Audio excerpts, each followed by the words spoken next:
This is the last chapter in our ecology unit. We're going to call this community ecology. And again, if you have a textbook, we're looking at chapter 57. If you look at the top of the page, community, all the living things and the environment they live in, sounds almost exactly like the definition for a population ecology unit. The difference is population ecology means you're looking at one specific species. Community ecology means you're looking at all the species. So we're looking at all the animals, all the plants, all the bugs that live together in a particular habitat. A community is characterized by several different things. First, you're looking at diversity, meaning the number of different species, how many kinds of bugs, how many kinds of birds. You're looking at composition, so how many individuals are found in each species. Both of those things you want to have the largest number possible. You want to have a lot of different species of bugs. You want to have a lot of different individuals in that species. That way, if something happens and that species is harmed by the environment because it gets a disease or something, the population may disappear, but the community will stay strong. The most important part of a community is primary productivity, and that is plant life. Just like animals, you want lots of diversity, you want lots of individuals, because the plants are what creates the food for the entire community. Through photosynthesis, the original glucose molecules are made, and those are the source of the energy for the entire community. So you want a lot of primary productivity for a healthy community. As you saw in the previous chapters, biologists love to organize, love to categorize things. And so they've categorized living things as either autotrophs or heterotrophs. If you are an autotroph, basically you're a plant, meaning that you make your own food. That's what autotroph means. However, you can also be an animal, which is the middle picture, where they create their own food, which makes them an autotroph, through the chemical reactions between the organism and the water, because these guys live in the very, very deep ocean. Autotrophs that are plants create their food through photosynthesis. Autotrophs that are sea animals, which are the tube worms that I was just showing you, they create their food through chemosynthesis. Synthesis means to put together. Chemo would be chemicals. If you're not an autotroph, you're a heterotroph. A heterotroph gets their energy by consuming something else, which is pretty much everything else in the world. Once an organism has been categorized as a heterotroph, then you have to organize it again, looking at whether it's a primary, a secondary, or a tertiary consumer. A primary consumer eats plants. We know them as herbivores. If we're looking at a thing called the trophic pyramid, which we'll talk about next, they are on the first trophic level. Secondary consumers eat the herbivores. We call them carnivores, and they are on the second trophic level. The tertiary consumers eat both herbivores and carnivores, so they are also carnivores, and they are on the third trophic level. There are other organisms that are considered outside of the trophic pyramid, and this is really the cleanup crew. The first are the scavengers. They eat dead animals. They prefer the animals to be fresh because a dead animal can have disease. Scavengers eat the meat and the parts that the carnivores have left behind. Following the scavengers are the detritivores.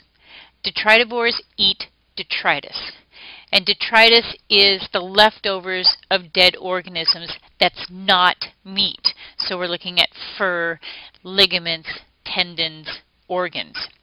They also eat the cast-off bits from live organisms, like shells that crabs have grown out of, claws that have come off, things like that. And they also eat waste products. If you look at the picture at the bottom of this slide, that's a dung beetle, and he eats just exactly what his name says. There are two types of detritivores. The first are the detritus feeders. They're still eating relatively large pieces of plants and animals that are left over. These are the guys that are eating the parts that even the scavengers didn't want. Once the detritivores have split off into the feeders and the decomposers, after the feeders, the decomposers come in. These are bacteria that are found in the soil, and they break whatever tiny pieces are left down into their original elements and their original compounds.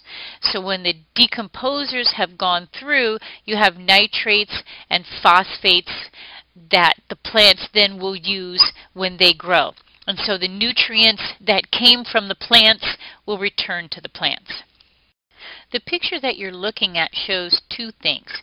First, it shows the trophic level pyramid that I talked about earlier, so you can see the primary, secondary, and tertiary consumers. So that would be the cricket at the bottom, the frog in the middle, and the hawk at the top. But it also shows the rule of 10. And the rule of 10 says that for each organism that is eaten, the animal that eats it only receives 10% of the energy that was originally in the body. So what I'm saying is, let me start at the top. Okay, the hawk at the top says 1 unit of energy. What that says is that when it ate the frog originally had 10 units of energy within its body. But after the hawk spent energy hunting for the frog, possibly missing the frog and having to hunt for a second frog, catching the frog, and then eating and digesting the frog, 90% of that 10 units was used up. So the hawk actually only got 1 unit of energy that it can use for its own growth. Same thing if you look at the frog. Follow it down. It eats a cricket. The cricket had 100 units of energy within its body. But again, after the frog chased the cricket down, ate it, digested it, and so on, it only got 10 units of energy out of the 100 that the cricket had in its body. If you notice as you move up and up and up the pyramid, the amount of energy that the predator actually gets is very small. This is why there are very few tertiary consumers, and this is also why if a pyramid gets upset, say a drought comes, plants don't grow as much as they should, there aren't as many crickets, there aren't as many frogs, so on. The tertiary consumer, that hawk, is going to be the first one that suffers because it takes so many frogs for one hawk to be healthy. It doesn't take very much in the way of an unstabilized food chain before the tertiary consumers are actually harmed. When you're looking at a community, you have to look at each species niche. First, you need to realize that the physical environment where the community is its habitat. The niche is each species' job, or how it lives within that habitat. There are two types of niches, fundamental and realized. The fundamental niche is the ideal world. This is a world without competition. So every animal gets all the food that they want, they get the best mate, they get the best nesting site, the best burrow, everything is perfect. The realized niche is the real world. This is what they get after competition. So they may have the best food, they may even have the best nesting site or the best burrow, but they chose their mate late in the season, and so they don't have the best mate. So it's a real world situation. Fundamental is ideal, realized is real world.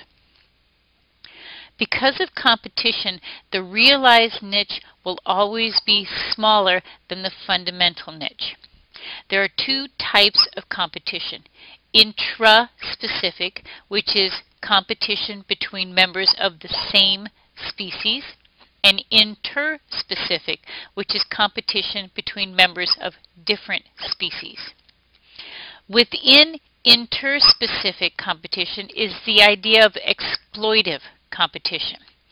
What this means is you have two species that are competing for the same resource. But in this case, one of them is a little bit better at getting the resource. They're able to exploit that resource better. My example is the lion and the hyena. Both animals are hunting for the same food. They both live in the same habitat, and they both hunt in packs. The difference is size. Lions are much larger than hyenas, so they are able to get larger prey. They're able to get to the prey faster, and if the hyena actually gets the prey first, they're able to take it away from the hyena. In this case, every time that happens, the hyena receives a detrimental result. Over time, if this happens for too long, the hyenas can actually die out, or that population will have to move or face starvation. One of the ways that species have evolved to avoid competition is the idea of resource partitioning. The definition of resource partitioning is dividing limited resources so species with similar requirements can use the resources in different ways, in different places, or at different times. Resource partitioning is most often seen in species that are similar already, such as different kinds of bats, different kinds of raptors, that occupy the same location. So, for example, you have first morphological. Remember, we said in the previous chapters that morphology is a change in structure. My example is the Mexican free-tailed bat. If you look closely at the picture, you'll see it has a really long nose. That nose is its morphological change. The nose is much longer than on most bats. This allows it to reach deep inside that flower, getting the pollen and the nectar inside that no other bat can reach. Temporal is time, and so my example is the owl. Owls have changed their hunting to night so they can avoid competition with hawks and eagles. Spatial is my example at the right, and it's got a picture of different anoles. Each one of them hunts for bugs at a different place along the tree, either at the base, at the middle, or at the canopy. In each one of these cases, the animals have adapted or evolved over time. This is species, not individual, so that they have reduced competition by being either the only one or one of the few species that look for food or a particular resource in the exact same way as they do. A specialized form of resource partitioning is the idea of character displacement. Character displacement is resource partitioning but upgraded, meaning that the organism has changed more than one thing about themselves to better increase their odds of success and reduce competition. My example is the owl in the middle. Not only have they changed the time of day that they hunt, but they've also changed the structure of their feathers, so they're softer and fluffier, and they're able to move through the night much quieter than raptors would. So it's a morphological change. They're also able to turn their heads almost 180 degrees, another morphological change, which allows them to see prey in the dark. These three changes together total up the idea of character displacement. One of the most important relationships within a community is the idea of predator and prey. Most people will think predation is bad because the prey animal dies. actually the prey population will improve because of predation. Because predators want to conserve as much energy as possible when they're hunting, they will choose the elderly, the deformed, and the sickly first. By doing so and removing them from the population, the prey actually will improve. By removing the sickly animals, disease is reduced. By removing the deformed, you're getting bad genes from the population. And by removing the elderly, you're adding more food. All of those things allow the prey population to improve. Another way the prey population improves is through the idea of coevolution. Coevolution is defined as a change in one organism causes a change in another. In predator-prey relationship, that change begins with the prey. If we're looking at, say, a population of coyote and a population of rabbits, the rabbit improves over time and becomes faster. The coyote then also must improve. It also must go faster in order to catch its food and survive. The rabbit then in turn, say, changes the color of its fur and it is able to camouflage better. In return, the coyote then improves its sense of smell. In each case, one improves and the other improves. It's a cycle of improvement causing both populations to get better. Another way that coevolution and prey defenses work together is the idea of morphological and chemical defenses. In this case, morphological defense would be spines if you're talking about a plant, or claws and teeth, or hard shells if you're talking about an animal. And chemical defenses are poisons. So you're looking at the poison in poison ivy, and you're looking at the toxins that are within the bodies of an animal, like the monarch butterfly in this slide, and how it affects those that eat it in this slide. And we'll talk about those in class. And they also are seen in the two animals in this slide. Chemical defenses, or poisons, can be used offensively, like in the scorpion. In this case, it uses it as an offense and a defense because it's both a predator and a prey. It uses those toxins to kill its prey, and it also uses those toxins to protect itself when it's being preyed upon. The poison dart frog on the right also uses toxins in a defensive manner, and I'll talk about that in class as well. Another way that prey species avoid getting eaten by their predator is the idea of mimicry. To mimic something means to take on its appearance. Some organisms will take on the appearance of their habitat. So a moth will be the same color as the tree that they land on.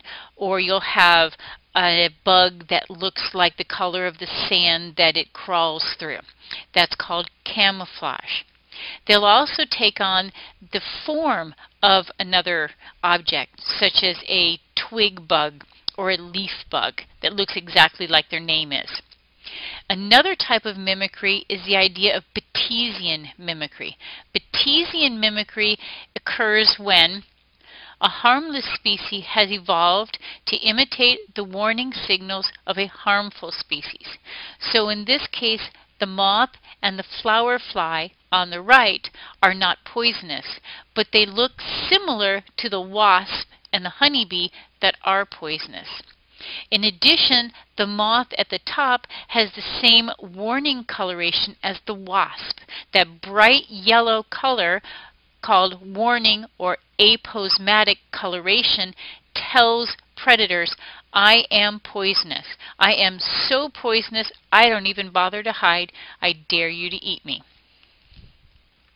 In Mullerian mimicry, you have two or more species that are all poisonous, but they all look similar. They will mimic each other's warning signals to scare off a common predator. The process is the same as Batesian mimicry, meaning that if a predator has learned to avoid one of these that are orange and black, it will avoid all of these that are orange and black. If, for example, you are the butterfly at the top left, you don't have to wait for a predator to eat someone of your own species to know that you're poisonous. If it eats anything that has an orange and black pattern, it will learn that all butterflies are orange and black are poisonous, and so therefore you're protected.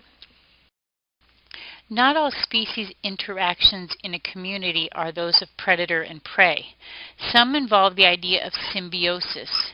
In symbiosis, two or more kinds of organisms interact in more or less permanent relationships. What this means is that you have two species that have learned, in a sense, to work together. A lot of times this is the foundation of coevolution, because as the environment changes and one species adapts and evolves, the other one will adapt and evolve to keep that relationship alive. There are three types of symbiosis, and I'm going to go to the next slide so you can see the examples. The first is commensalism. In commensalism, one organism is helped by the relationship, and the other is neither hurt nor helped. So in my example, we're looking at cypress trees and Spanish moss that grows on them. Spanish moss doesn't have any roots, so it doesn't dig into the tree. It uses the tree for support so that it can get up into the air. Spanish moss gets its water from the water vapor, so the higher up in the air, the better off it is. So it benefits by being up in the tree, but the tree isn't hurt or helped by the presence of the moss. In mutualism, both organisms benefit. In this picture, I have ants and a twig of an acacia tree. The ants build their nests inside the twigs of the acacia tree. It provides protection. They also eat the tree sap, which provides food. The animals that normally browse or eat the acacias are stung by the ants because the ants are territorial. So the ants get food and protection, and the acacia tree also gets protection. In parasitism, one organism benefits while the other is harmed. So my picture on the left is mistletoe. Mistletoe grows into the tree. Mistletoe is the parasite. The tree which provides nourishment to the mistletoe is the host. Over time, that tree will be damaged and possibly die because of the presence of the mistletoe. The other one is a caterpillar wasp, which we'll talk about in class. We've talked a lot in this chapter about communities that are already established. The last thing I want to talk about is actually how you get those communities in the first place. That's called succession. Succession is the process of change in the structure of species in a community over time. You have two different types of succession, primary and secondary. The difference between the two is that primary succession begins on ground that has no soil. So we're looking at lava flows, we're looking at the ground underneath the glacier when the glacier retreats, or the ground that's opened up after a landslide. In secondary succession, you have soil, and that's important because within the soil you have seeds and roots for future generations of plants. I'm going to talk about succession in primary succession because that's where everything begins. So we're going to start with solid rock. Seeds blow in, or they're carried in on the fur of animals or dropped by birds. If those seeds have strong enough roots, the roots will dig into the rock and break it up. Over time, those plants will break the rock up more and more, creating a very, very basic soil, and then they die. When they die, you begin to add organic matter to that kind of tiny rock soil. over time, more seeds come in. Those plants take advantage of that loosened rock and soil is created. So it becomes smoother, softer, more organic material as the plants die. Then you get grasses and flowers. Over time, as the soil builds up, they're replaced by shrubs. Those then are replaced by trees. Usually pine trees, because pine trees can handle more variation in the environment, and then pine trees are replaced by the hardwoods, oaks and maples. They need more soil and they need a more stable environment. In secondary succession, you've had a natural disaster. You've had a wildfire, you've had a flood, something that's wiped the plants off of the soil, but the soil still remains. And so what happens is those seeds will begin to sprout and the roots that are left over will begin to grow, and so succession will begin again. And so those plants that were there before will return in the same progression as primary succession. Grasses first, then the bushes, then the trees. When the biotic portion of this community matches the abiotic portion, when it's in balance, you have what's called a climax community. A climax community means that it is stable and in balance with the environment. When you have a climax community, you have very little change. Everything's a perfect fit, so new plants generally don't come in, new animals don't generally come in. This is a picture of Mount St. Helens following the eruption in 1980, and we'll talk about this in class. Animals also have a part in succession, but they come in after the plants, because the plants are what's going to provide them the nourishment. So you have plants that come in, the animals that eat those plants come in, the carnivores that eat those herbivores come in, and so on. As the environment changes and the plant community changes, then the animal community changes as well. If you're talking about primary succession, some plants may never show up even though they're found in other areas, because they have to have their seeds spread by way of pollinating insects or animals. If those insects or those animals don't come into this area, the plants won't make it. So sometimes the new areas of succession are slightly different than the surrounding areas. When asked, most people will say things like wildfires and floods are bad for the environment or bad for a particular habitat. Actually, scientists have found that this type of disturbance is actually good, because what happens is once you have a climax community, as I said before, nothing ever changes. When you have a disturbance like a fire or a flood, then you get new varieties come in. Remember when we talked at the very beginning about communities, you want diversity and you want large numbers of individuals.